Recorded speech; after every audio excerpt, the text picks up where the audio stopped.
Hi అండి. నేను ఎప్పుడు పాలకూర తీసుకొచ్చినా గానీ పప్పే చేస్తాను. ఇంకేం చేయను.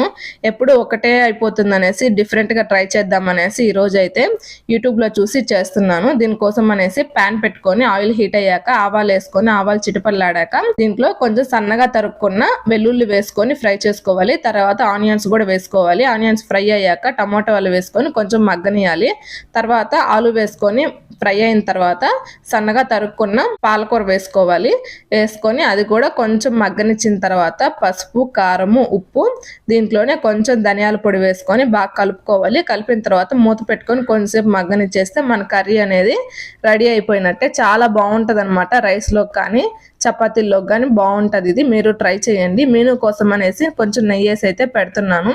మీను ఈరోజు నేను టిఫిన్ కనేసి ఇడ్లీ చేశాను. ఇడ్లీ వద్దంట, రోజు ఇడ్లీ నాకు వద్దు అని అన్నది. సో అన్నం తింటావా అని అంటే తింటానన్నది.